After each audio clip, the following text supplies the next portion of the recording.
Good morning, everyone, and welcome back to another video of Fox Flicks On. Well, I guess actually for this series, it's technically Fox Checks Out of Wikizilla Kaiju Profile of Godzilla 1954.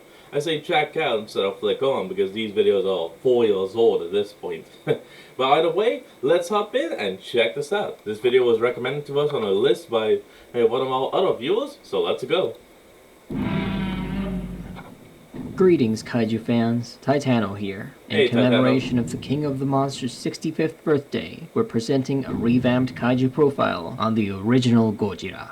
Wow, this is nearly 5 years old. There he is, the first of them all.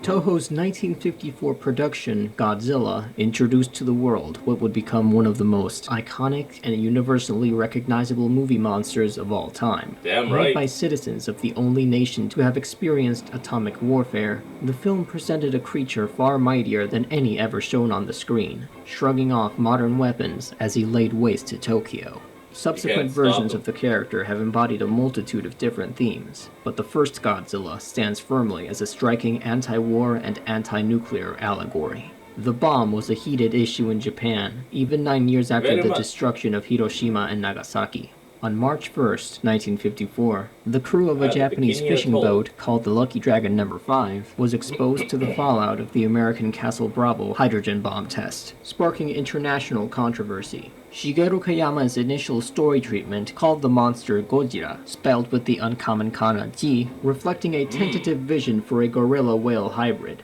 This became Gojira, which more cleanly combines the two animals' names in Japanese, after Ishiro Honda and Takeo Murata started writing the script. A prevalent rumor posits that that's where we got the whole tone of Godzilla being a gorilla whale from, literally his original name. Or at least the kanji for it. Gojira was the nickname of an imposing Toho employee at the time, but his identity has never been verified. The English name Godzilla was actually an invention of Toho's international sales department in 1955, not any American distributors.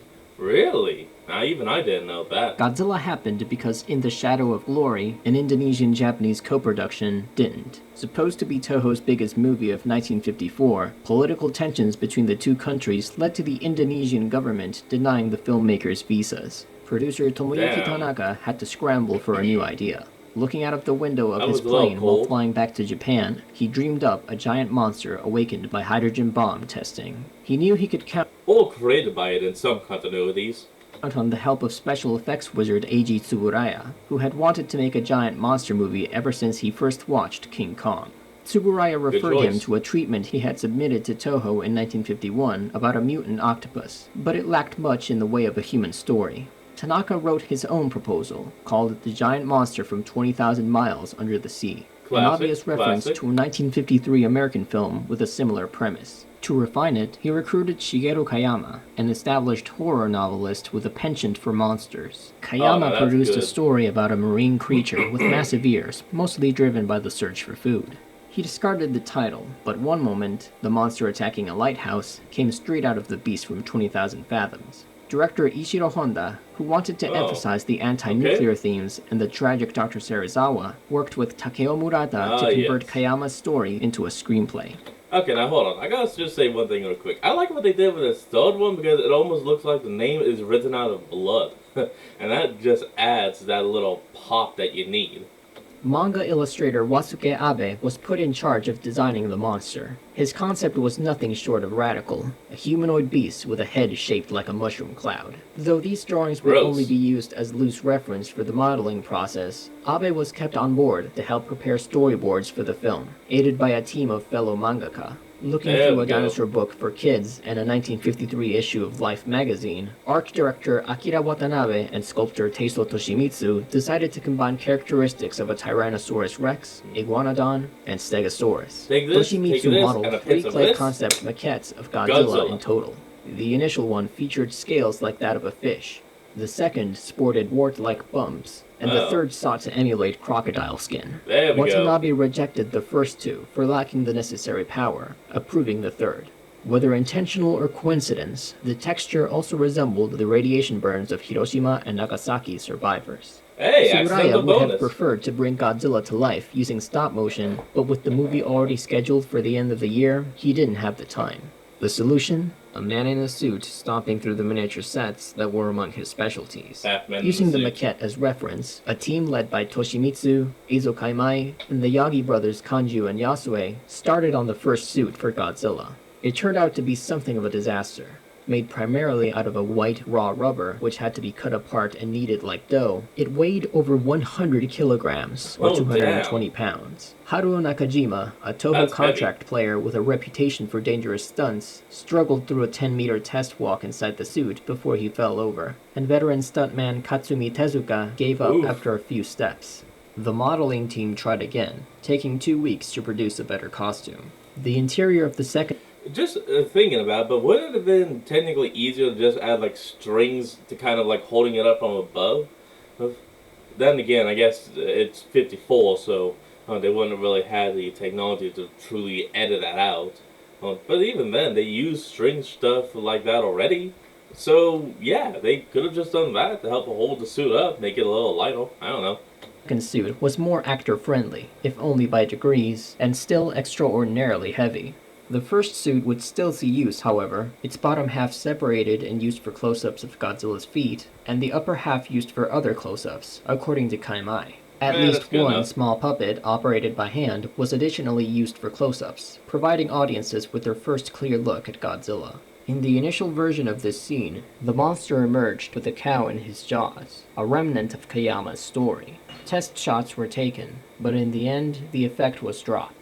Toshimitsu sculpted an additional upper half suit to depict the monster emerging from the sea. For Godzilla's skeletal remains, a 50cm miniature was employed.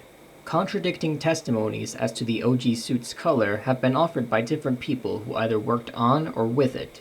Gray, a dull brown, or even reddish black. Colorized merchandise. I think gray would have been probably the most common color for it. But then again, I guess with the right lighting, it could almost look brown or red. Especially figures often present him as brown.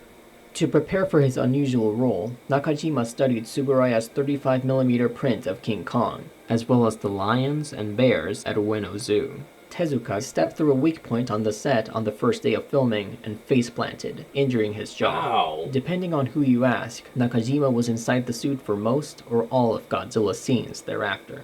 He was filmed at 72 frames per second, which made Godzilla appear more ponderous when the footage was played back at the standard 24 frames per second. That approach called for an extremely bright lighting setup, which only added to Nakajima's suffering. He passed out on set several times and lost 20 pounds over the course of the production. As Ed Godzyzeski noted in his landmark article on the making of Godzilla for Japanese Giants, the unwieldiness of the suit ultimately worked to the film's advantage. Although a man in a suit, Godzilla's movements were decidedly not human-like, because such action was impossible for the actors. In addition, the suit's stiffness and bulk also disguised the human shape inside, making a believable dinosaur image.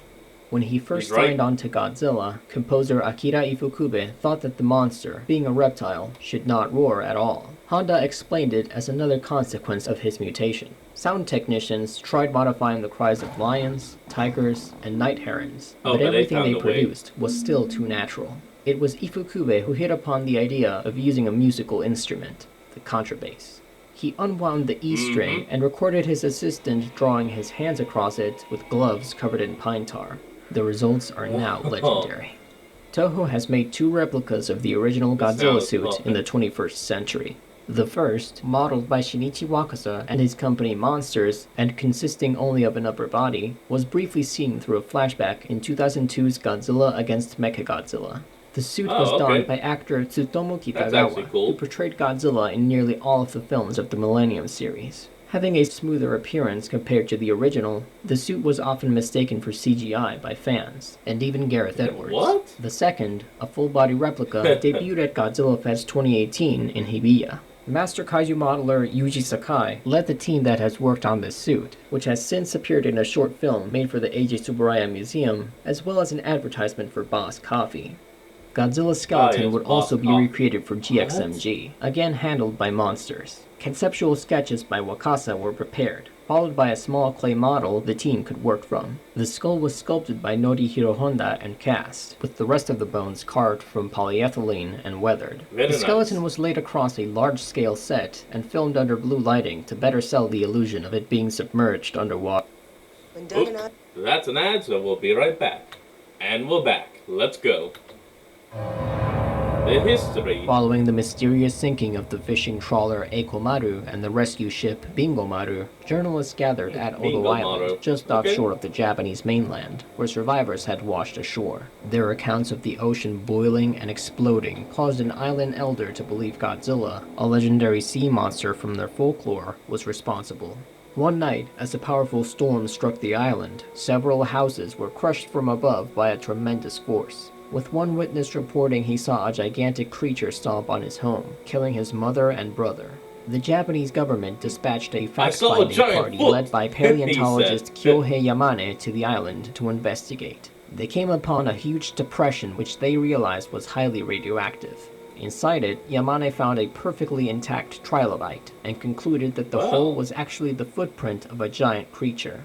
Before long, warnings sounded on the other side of the island. The research party rushed up a hillside and came face to face with Godzilla himself. The creature shrieked at the onlookers before walking back into the sea.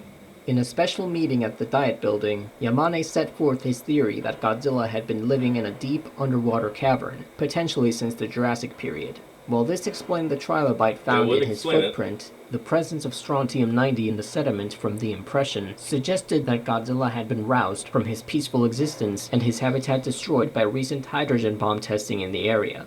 Those assembled at the conference debated whether to make this revelation public, though eventually warnings were issued should Godzilla make his way to the Japanese mainland. While the government explored options to destroy Godzilla, Yamane protested, believing that the monster's ability to survive direct exposure to an H-bomb detonation meant he should be preserved and studied. The Japanese... Okay, first of all, how would you try to study that massive creature? Like, I have no idea how you would be able to keep that thing steady long enough for that. No. You're screwed. Your best hope is just to, well, just keep him at bay. You're screwed. The Navy dropped depth charges into the sea where Godzilla was believed to be located, but before the creature could be declared dead, he surfaced near a pleasure boat in Tokyo Bay. Godzilla soon came ashore in Shinagawa, smashing through the port area and dismantling a train before slinking back into the sea. Desperate countermeasures were enacted for Godzilla's inevitable return. Most citizens within proximity to Tokyo were evacuated, while a gigantic barrier of power lines carrying 50,000 volts of electricity was erected around the entire metropolitan area. The plan failed. He made his way through the heart of Tokyo, setting the metropolis ablaze and smashing through landmarks with his tremendous bulk. The monster's rampage continued until he upturned the Kachidoki Bridge and re-entered Tokyo Bay. Survivors of Godzilla's raid found themselves poisoned by the lethal radiation the beast left in his wake. After witnessing the devastation firsthand, Dr. Yamane's daughter Emiko chose to break a promise she made to her lifetime friend, Daisuke Serizawa. She told her fiancé, Hideo Ogata, that Serizawa had invented a chemical compound which dissolved oxygen molecules in water, liquefying all life caught within the reaction. With both believing this oxygen destroyer to be the only way to stop Godzilla, they traveled to Serizawa's laboratory and pleaded with him to let his invention be used against the monster.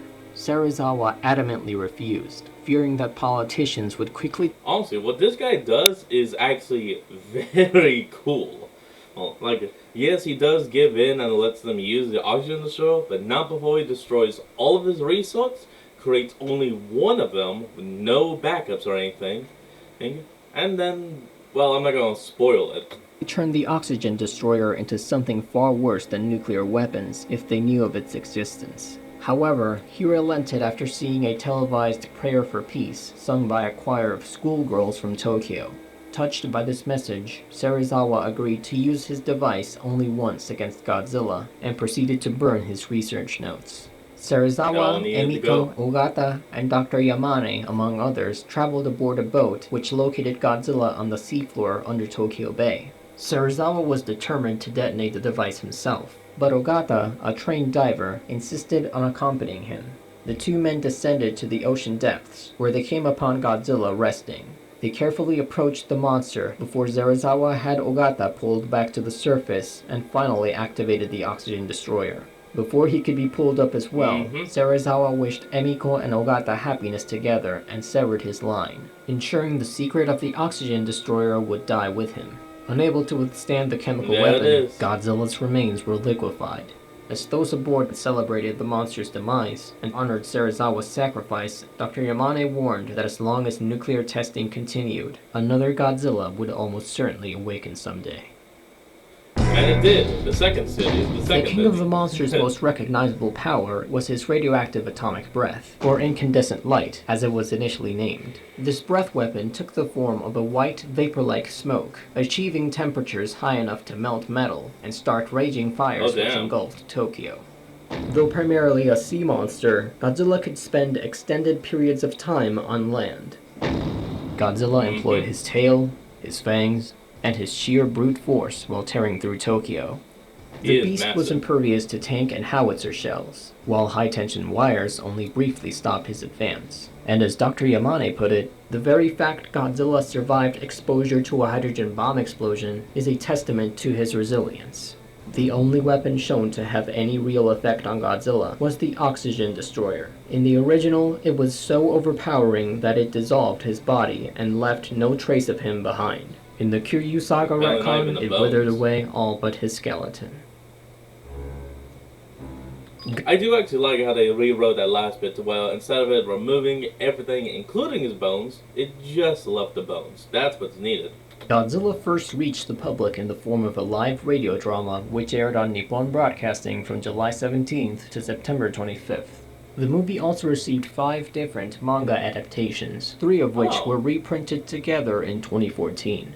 Wasuke Abe, fittingly enough, wrote and illustrated science adventure picture story Godzilla, published at least partially before the flick hit theaters. Reimeisha published Kaiju Gojira shortly after the movie's release. Shigeru Sugiura offered a less than serious take in March of 1955 for Shonen Club.